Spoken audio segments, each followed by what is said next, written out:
evening, ladies and gentlemen, and welcome to another edition of Seekers of the Supernatural. I'm your moderator, Tony Sparrow, tonight along with Ed Warren and Lorraine Warren, your hosts. Tonight, we're going to speak about a show that I'll bet you everybody in the audience, bar none, knows about. It's a show about a place in Long Island, Amityville, Long Island. Probably the most famous case ever investigated by Ed and Lorraine Warren. And you know, to this day, we have people come up to Ed, to Lorraine, and ask them if Amityville was a hoax. They'll come up and say things like, I knew someone who was in that house. That was a hoax. There's no such thing as ghosts at Amityville. I got to tell you, I know it was not a hoax. Ed Warren will tell you, Lorraine will tell you, that that house was one of the most haunted locations in all of America back in 1974-75. So, with that, I think we'll start the program by asking Ed and Lorraine how they started out with Amityville, how they got involved. So, Ed, can you please tell us how you got involved the first instance? Yeah. Well, of course, we were called by Marvin Scott, who was the anchorman for Channel 5 at the time. But we had met Marvin about a year earlier at a haunted church in New Jersey. Mm-hmm. And he was impressed by our investigation. And we had not heard about the killings in Amityville because Lorraine and I were out of the country at the time. And when he asked us to go there because 6 members of a family were murdered, and then a little over a year later, another family moved in. And this family fled the house after 28 days. Well, of course, this interested both of us. So we went to the Amityville home. We met Marvin Scott with a camera crew. And we were supposed to meet George Lutz, who was going to let us in the house.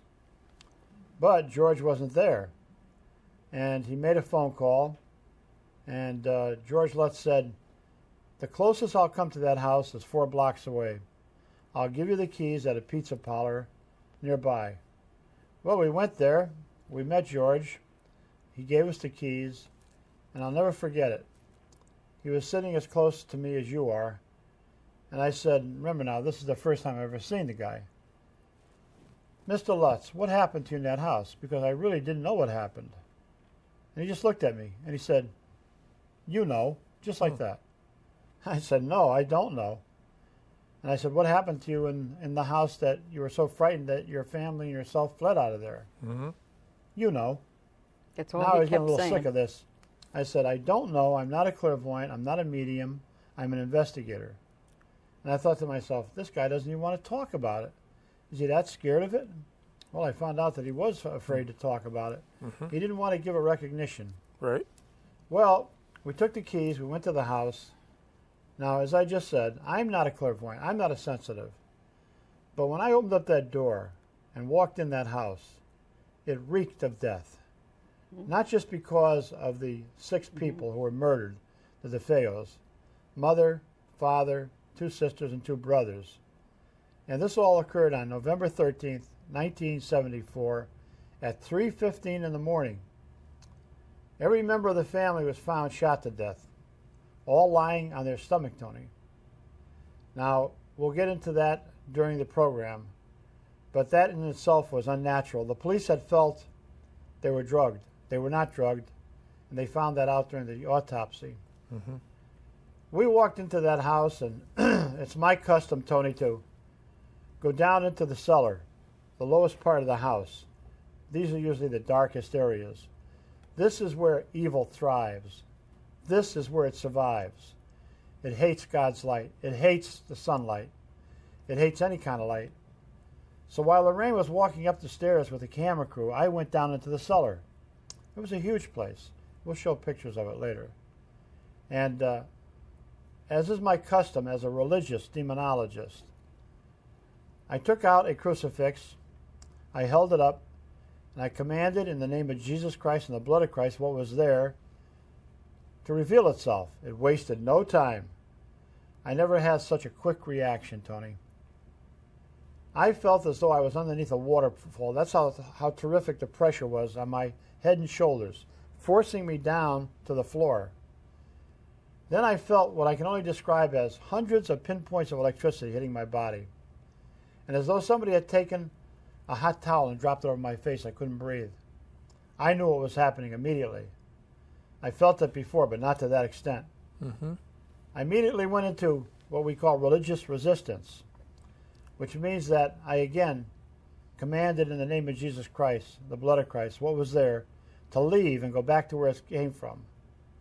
Immediately it lifted off. I went up the stairs to where Lorraine and the camera crew were, and she'll tell you what she felt there. Well, now, I had no way of knowing, Tony, since I was they asked me to go up onto the next floor. Mm-hmm. I had just left walking all around on the first floor. And it's in that one room, that wet bar room, the room that you see on the very front of the house, that I stood and could see all of these bodies all lined up. Mm-hmm. Clear visually. Clear visually, I could see that. That's where the DeFeos were prior to being taken out, you know, to the morgue. And that was horribly disturbing. And I remember I took that relic, a Padre Pio, which no camera person knew I had, and I cupped it in my hands, and I prayed, you know, to him. Right. Now that is the room where the image of him, Padre Pio, it was picked up on film. We probably have a slide of this. Yeah, Tom. we're going to have a slide of it, Tom. Now, at this point, I'm still on camera, so I'm not looking. I just think Ed is with me, that he is somehow behind the cameras and that he is there. And I start to go up the stairs. Mm-hmm. Never did I know that he went downstairs. I did not know that. I started to go up to the first landing where the great big window is. And as I did, it felt as if I was standing right under onrushing water. And it bothers you. It's a pressure that's on your body to such a great extent. What happens is that the atmosphere actually solidifies in homes like this. It's like trying to penetrate a wall of cement, really. So I got up, I made it up to that landing, and again, I cupped that relic of Padre Pio and asked for his help, his guidance, and made it up the rest of the way. When I got up to the top of the stairs, remember, I'd never been in this home. I knew nothing about anything about it, nothing about the history at all, Tony. It was just another haunted house, except that we were on camera. I went to the left and went in this room. That was the sewing room. Right. And in that room, I looked at Marvin Scott, and he told me just a year ago that he will never forget what I said to him, and that is, I hope this is as close to hell as I'll ever get. Wow. And in that room is where Father Pecoraro was told by an unseen voice to get out. It's the room where the hundreds of flies were killed. That's all. He was also slapped in the face at that time. Yes. Which a lot of people don't know. They think that the voice was the only thing he heard. After he heard the voice, he felt a physical slap in the face. He told me this himself. He repeated it to reporters. It's on official file. There's no two ways about it. No. People have said, there never was a Father Pecoraro. And we couldn't even mention his name for the first 2 years until we got permission to do it. Now, a lot of people out there have heard the Amityville horror is a hoax. Why do you think that is? Because the atheists want you to think it's a hoax. They don't want anyone out there to believe for 1 second that a home like in Amityville could be haunted by diabolical forces, which it was. Their aim is to kill any belief that you have. Because if you believe that there's such a place as Amityville and a horror that was in that home, you might believe in a supernatural God. Right. They don't want that. No. You might believe in a devil. They don't want that either, because a skeptical public is the best protection that devils have. And devils do exist. Demons do exist. And 25 years ago, just like in Bridgeport, Connecticut, when we went in on the Lindley Street case, 966 Lindley, I offered a $3,000 reward to anybody, and I'm offering it again. Anybody out there that can come to me and prove, the first person comes to me and proves that the case on Lindley Street was a hoax, I'll give them $3,000. Anybody that can come to me, the first one comes to me and proves that there was a hoax committed by the Lutzes, ourselves, Prentice Hall, the priest, and anybody else in Amityville, I will give them $3,000. Nobody has ever come to collect that money because both of these cases were very genuine, and both of them made international headlines. This is what the atheistic community hates. They don't want you people to believe out there that such things as devils exist. And even the church today is tight-lipped about what's going on. What's going on with the church? That's what I want to know. Right. Now, I know we have some slides that we're going to set up, but while we're setting up the slides, Lorraine, and getting that all set, what was your sense in the house? How did you feel in that house during the investigation? My immediate reaction, Tony, when I walked in was terrible depression. You're in a home where so many people had died violently.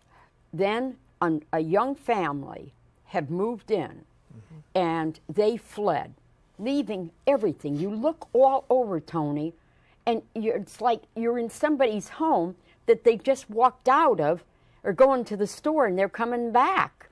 And it was just overwhelming feeling of depression. Everything was intact. Everything. Clothing in the closets, the dishes, the pans, cookware, everything you could, just like you have in your home right now. They left it. They wouldn't take one thing because the priest told them not to take anything out of there with them. Oh, okay, all right. Yeah, he told them not to take I think the slides are almost ready. Now, if we can go to the slides, Ed, did you want to talk and tell us what we're seeing on the slides? Yeah.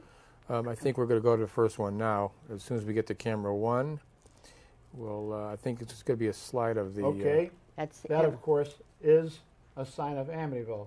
And Amityville means friendly village, you know. Oh, it does? Yeah. Maybe that. And do you know what the latitude of that is? No. 40.666. Really? 40.666. Right where the house is. Oh. Next.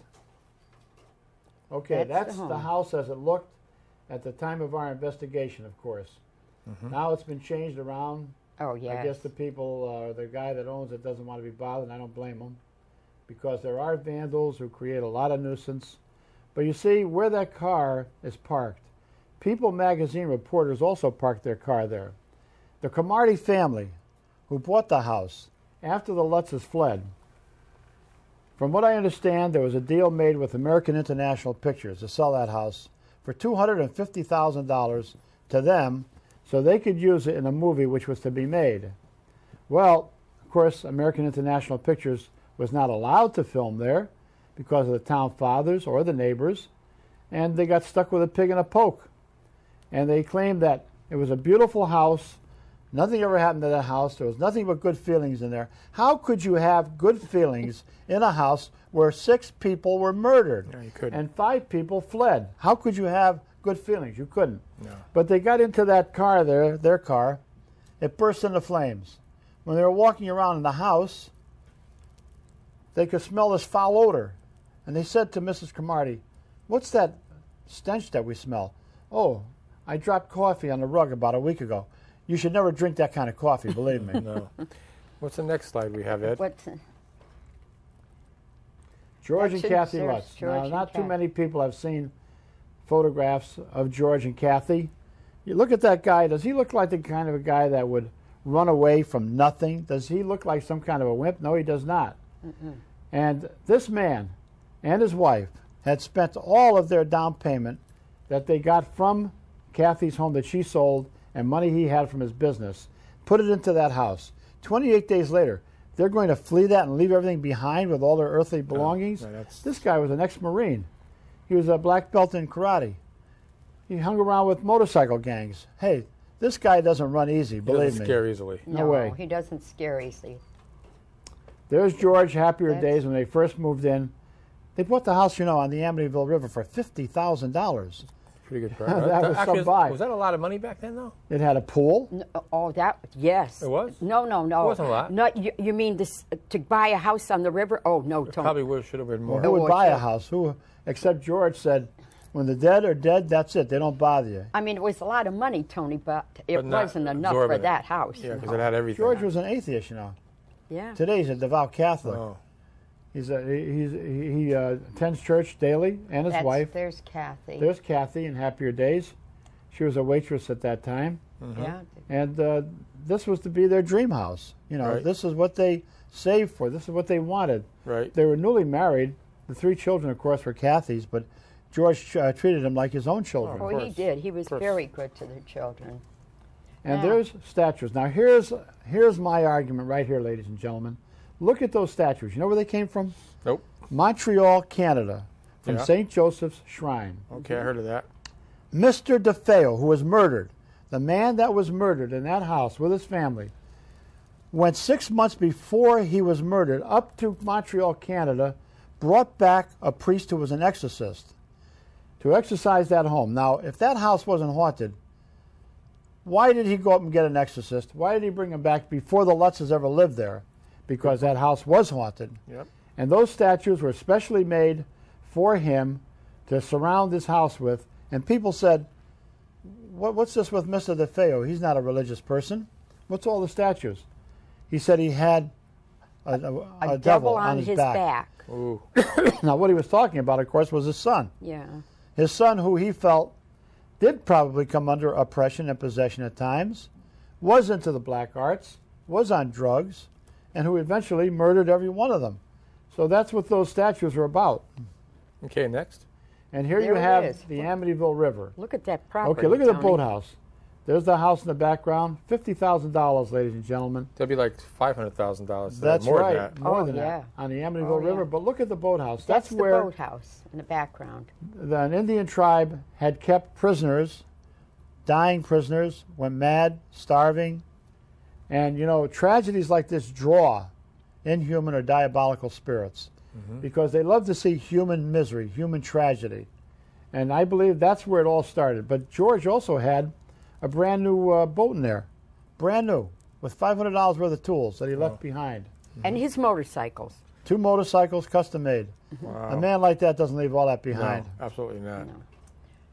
Look at That's at how the kitchen, look how right? it looked, Tony. That's the kitchen. In other words, the plants are there where she had watered them and left them on the counter Yep. to drain. The dishes from supper are right in the sink. Wow. That- And they were just like that when you went in to Yes, investigate later. exactly, just exactly that way, Tony. They fled that house. Oh, yeah. They were That's- frightened. Just exactly We've that seen way. Hundreds of other people just like them. This is nothing new to Lorraine and I. You know, for every Amityville that gets publicized, like the Smurl family, the Gooden family, there's 500 that never reach the public. Oh yeah. So this here is not unusual to And see homes Tony, like this fled. I remember these bolts of Now, material. who's that in the middle? Me? That's Jim Brolin. I know. I just saying Yeah, that. that's James Brolin. That's And that's you, and who does his wife next to him? No, that's a girl that he had just met, and they were dating at that time. He was leaving. We were leaving that day for Australia, Ed and I, and he was leaving the next day, and he wanted so bad to go with us, but they couldn't change the flights. Well, you know what he told us?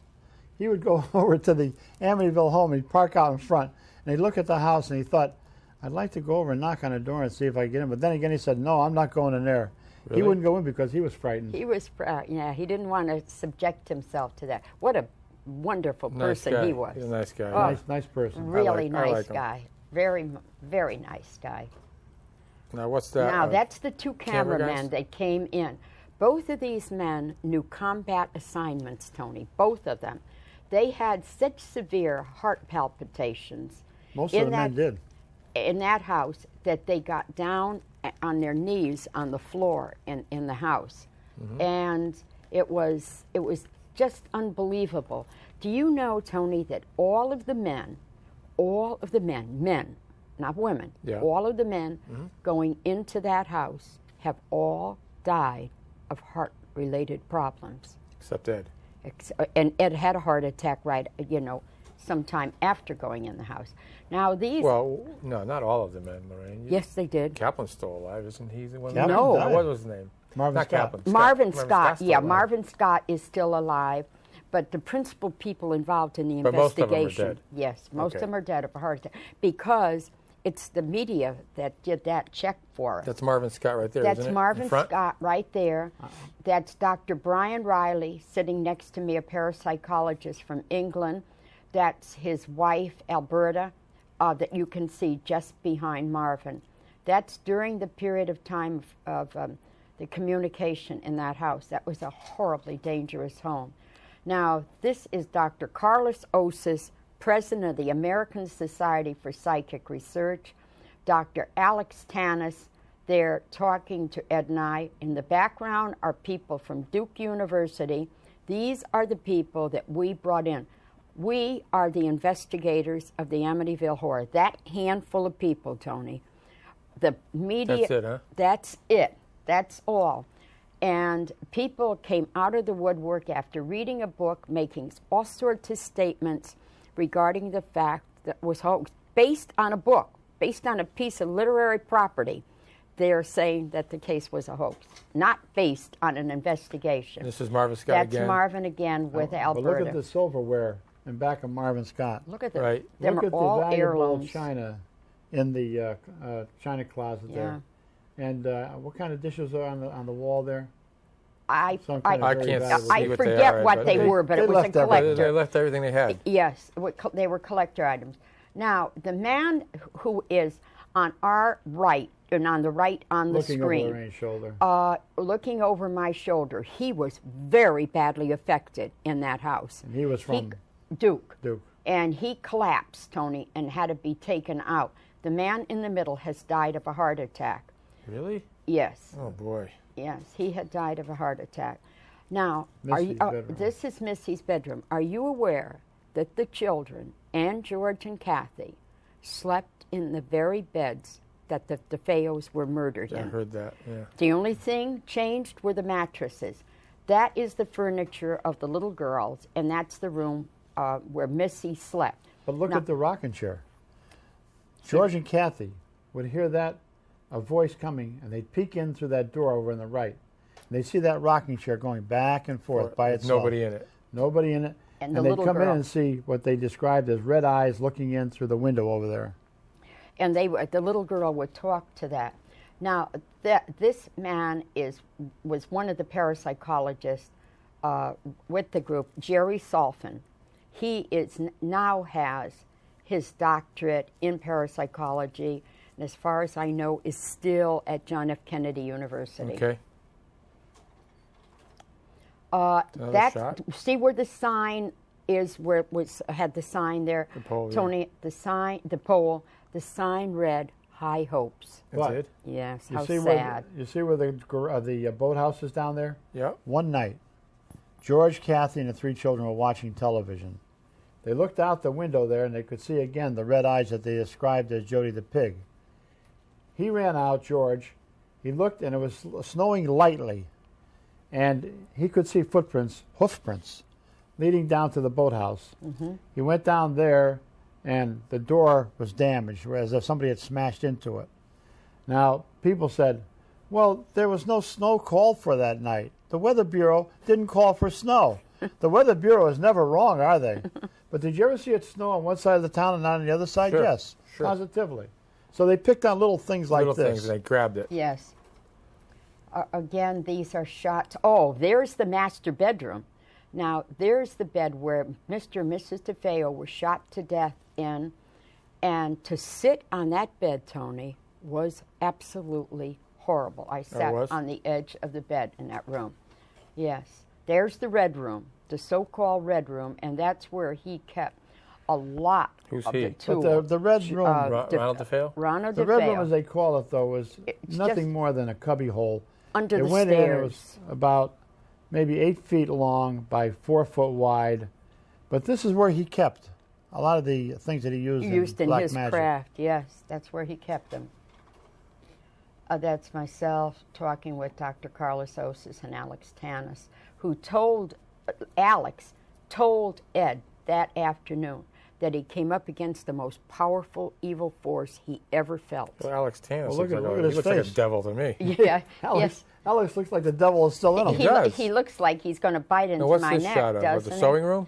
This is the sewing room, Tony. There's the room where I looked at Marvin Scott and said, I hope this is as close to hell as I'll ever get. And that's the room where the priest had told the voice told him to get out. What's this? And was slapped in the face. We only got 3 minutes left, so I want to get more of these slides Oh, in. yeah. All right. And this is what taken going up the stairs. You know what I'd like you to spend the 3 minutes on, Tony? That polygraph test. You would? Yes. Yeah. That's very, very important. Right Okay, This so what is we'll made do by is the we'll chief- shut off the slides, and then we'll go to, I have this, now, this ladies is a and gentlemen, document. This is a document. You want to explain it? You want to explain Yes. it? This is a document from Mr. Chris Gugas, who was president of the Polygraph Association of America at the time of the hauntings in the home in Amityville. He had tested both Mr. and Mrs. Lutz and another polygraph expert. And here is the results. Okay, I'm going to read this. This is by the Professional Security Consultants. Okay, here it is. Regarding George and Kathy Lutz, dear Mr. Moses, on June 19, 1979, a polygraph examination was conducted on George and Kathleen Lutz at this office. The issues to be resolved concerned events which took place at the Lutz's home in Amityville, New York, during December 1975 and January 1976. Mr. Lutz's examination was conducted by Chris Gugas, and Mrs. Lutz was examined by Michael Rice of this office. Both examiners reviewed a book written by Jay Anson, which presented the Lutz's experiences during the period. Both subjects were then interviewed in depth by each examiner in order to make certain that each person understood each critical question to be asked on their examinations. Excuse me. Following the initial pretest interview, stimulation tests were then given each subject in order to determine if they would be suitable subjects for the polygraph. Both examiners were satisfied with the results of their stimulation tests. Then the actual exam was undertaken. Polygraph instruments were used which recorded blood pressure, heart rate, respiration, electrodermal resistance. Both subjects were in good physical condition. The following critical questions were asked Mr. Lutz by Mr. Gugas. Are the details you gave me on your frightening experiences at the Amityville house true? The subject answered yes. When you fled your Amityville house, were you in fear of your life and the well-being of your family? The subject answered yes. After leaving Amityville, did you and Kathy both levitate at your mother-in-law's house? The subject answered yes. During your 28 days in Amityville, did you experience unexplained flies and disturbing odors on several occasions? The subject answered yes. At the Amityville house, did you hear what sounded like a marching band tuning up in the middle of the night? The subject answered yes. A total of 4 charts were made, which included irrelevant and control questions as standard procedure of the polygraph. It was noted that Mr. Lutz's blood pressure tracing revealed extrasystolic heartbeats as a regular pattern throughout his exam. This does not affect his examination in the final evaluation. This condition is not unusual for persons with strong athletic participation. After reviewing the charts containing the above critical questions, it is the opinion of Mr. Gugas that Mr. George Lee Lutz answered truthfully to all of his critical questions asked in his examination. There's another one given to Kathleen Lutz that gives similar results. I don't have time to read it.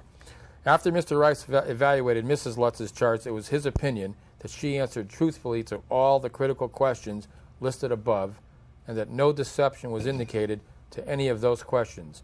Respectfully submitted, Chris Gugas, Polygraph Examiner, member, American Polygraph Association. Michael Rice, who did Mrs. Lutz, Polygraph Examiner of the California Academy of Polygraph Science. This is a document, personal and confidential, that was obtained by Ed and Lorraine Warren. So it's not a hoax. No. No way. On a scale of 1 to 10, we don't have much time. Remember, my offer still goes. Anybody out there says Amityville's a hoax, can prove it to me, come to me, I'll give you $3,000, the first person that comes right to me. There you have it. $3,000. Anybody can prove Amityville's a hoax. For Ed Warren, for Lorraine Warren, I'm Tony Spera. Thanks and good night. Good night. I think that Yeah, it was Strong. nobody's going to...